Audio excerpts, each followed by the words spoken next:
Hello guys, स्वागत है आपका मेरे इस नए वीडियो में। इस वीडियो में मैं बात करूंगा दिल्ली पुलिस में आप लोगों का सिलेक्शन कैसे होता है।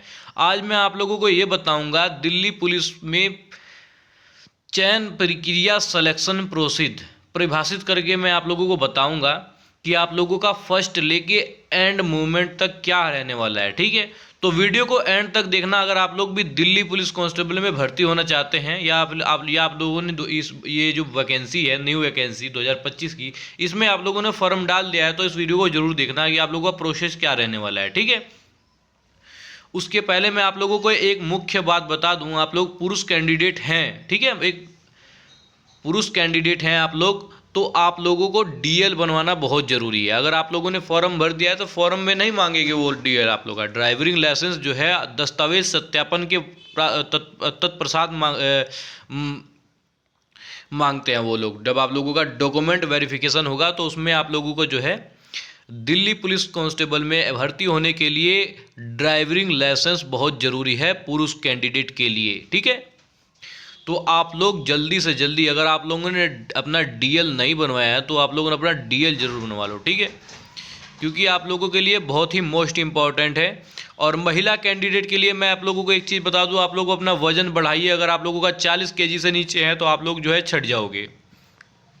आप लोगों का 40 किलोग्राम वजन होना बहुत ज़रूरी है। इससे ऊपर हो, इससे नीचे ना हो। ठीक है, आप लोगों का एकदम अपनी डाइट प्लान अभी से शुरू कर दो अगर आप लोग महिला कैंडिडेट हो। और पुरुष के लिए डीएल होना बहुत ज़रूरी है। तो आज मैं आप लोगों को ये बताऊंगा, मेल एंड फीमेल को ये बताऊंगा दिल्ली पुलिस कांस्टेबल में चयनित होने के लिए, मतलब सेलेक्टेड होने के लिए प्रोसेस बताऊंगा कि आप लोगों का प्रोसेस क्या रहने वाला है। वीडियो को एंड तक देखना अगर आप लोग दिल्ली पुलिस कांस्टेबल में भर्ती होना चाहते हैं। ठीक है, तो मैं वीडियो को स्टार्ट करता हूं।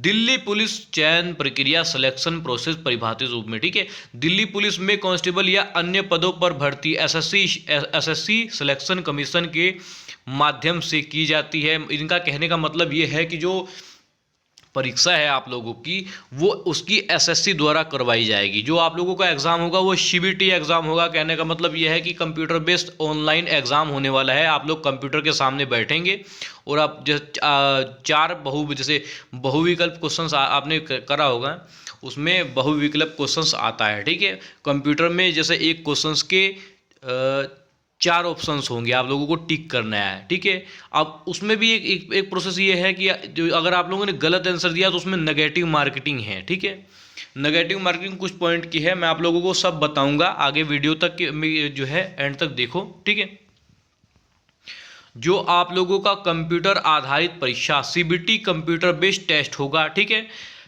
यह एक ऑनलाइन लिखित परीक्षा है।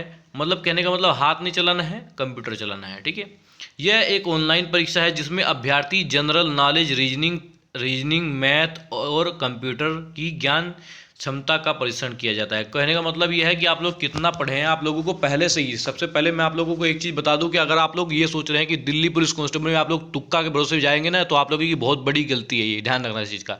तुक्का आप लोगों का नहीं लगने वाला है, खासकर एसएससी के पेपर में बिल्कुल तुक्का नहीं लगेगा। ठीक है, तो आप लोग पढ़ना स्टार्ट कर दीजिए।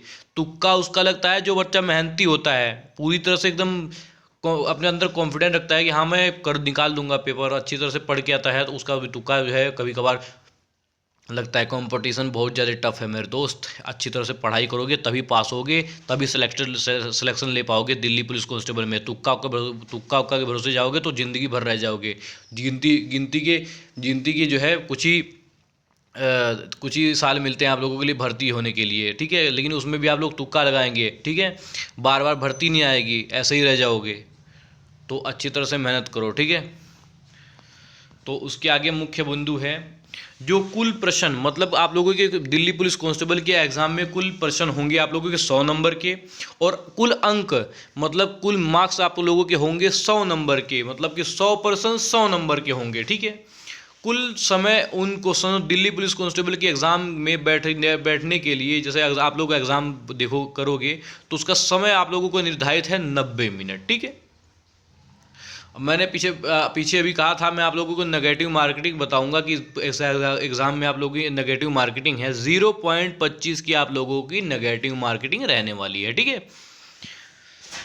तो यहाँ तक कि क्लियर हो गया दोस्त। अब देखो, शारीरिक मापदंड परीक्षा पीएसटी फिजिकल स्टैंडर्ड टेस्ट। इसमें आप लोगों का जो है, आप लोग कितने मजबूत हो, आप लोगों का दौड़ भाग वगैरह, छाती होती कितनी मजबूत है, आप लोगों की सब देखी जाएगी। तो इसमें मैं आप आगे तक देखो, मैं आप लोगों को सब बताऊंगा। परिभाषा में इन चरणों में उम्मीदवार की लंबाई, छाती, पुरुष और शारीरिक मापदंड जांचे जाते हैं, वह निर्धारित मानकों में अनुसार है या नहीं। ठीक है, अब वो भर्ती होने के लायक भी है या नहीं। ठीक है, उदाहरण के लिए आप लोगों का जो पुरुष कैंडिडेट है, ठीक है, उसमें उसका जो है 170 सेंटीमीटर होना जरूरी है। आरक्षित श्रेणियों में छूट होती है, जैसे एससी और एसटी कैंडिडेट को छूट मिलेगी, ठीक है, नियम अनुसार। और महिला कैंडिडेट के लिए, आप महिला लोग ध्यान दो, महिला कैंडिडेट के लिए 157 सेंटीमीटर होना बहुत जरूरी है। और आरक्षित छूट की आप छूट वही मिलेगा, एससी एसटी वालों को छूट मिलेगा।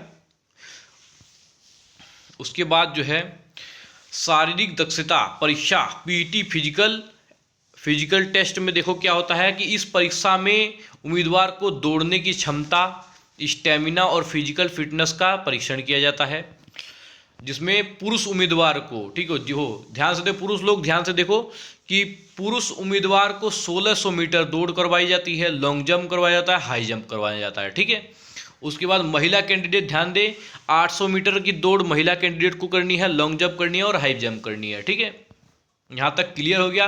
अब मैं आप लोगों को मेडिकल के बारे में बता देता हूँ, दिल्ली पुलिस कांस्टेबल के मेडिकल के बारे में। ठीक है, यह परीक्षण उम्मीदवार के संपूर्ण स्वास्थ्य, दृष्टि, सुनने की क्षमता और तथा शारीरिक फिटनेस को प्रमाणित करता है कि वह पुलिस सेवा के योग्य है या नहीं। मतलब दिल्ली पुलिस कांस्टेबल के एग्जाम में भर्ती होने लायक भी है या नहीं, उसकी छाती सही है, लंबाई सही है, जो कान में सुनने की क्षमता होती है वो सही है या नहीं है, फिटनेस वगैरह, और उसमें सहनशीलता कितनी है।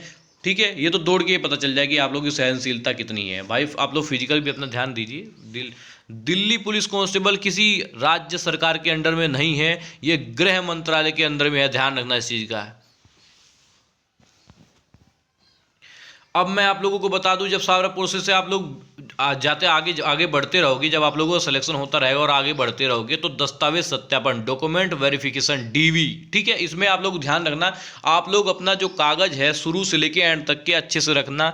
जब आप लोग फार्म भरते हैं तब से लेके एंड तक के आप लोगों को एक जो कागज है वो अच्छे से बनवा लेना है और अच्छे से जो है रखना है। ठीक है, परिभाषित करने के लिए मैं आप लोगों को बता दूं कि इस प्रक्रिया में उम्मीदवार को सभी प्रमाण पत्र दिखाने होते हैं।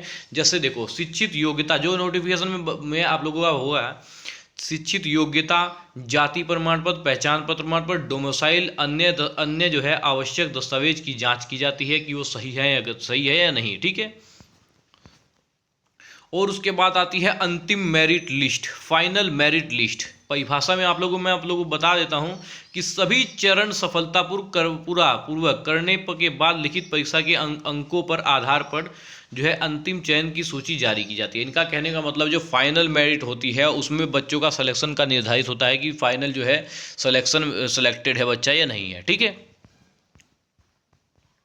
उसके बाद सारांश समरी में आप लोगों को बता दूं कि दिल्ली पुलिस चयन प्रक्रिया, लिखित परीक्षा, पीएसटी, पीटी, मेडिकल टेस्ट, दस्तावेज सत्यापन, ठीक है, उसके बाद मेरिट लिस्ट और चयन, उसके बाद आप लोगों की भर्ती। ठीक है, देखो लिखा है ना कि लिखित परीक्षा, पीएसटी, पीटी, मेडिकल और दस्तावेज, डॉक्यूमेंट वेरिफिकेशन, मेरिट लिस्ट आखिरी में है, फिर चयन। ठीक है, और भाई आप लोगों को ये कुछ अगर इसमें नॉलेज मिली हो और आप लोग दिल्ली पुलिस कांस्टेबल में आप लोग भर्ती होना चाहते हैं, ठीक है, तो इस वीडियो को आप लोगों को पूरा देखना है। ठीक है, और कुछ भी पूछना हो तो बेझिझक होकर आप लोग कमेंट करिए हमारे जो है कमेंट बॉक्स में, और मिलते हैं किसी नेक्स्ट वीडियो में। तब तक के लिए जय हिंद, जय भारत।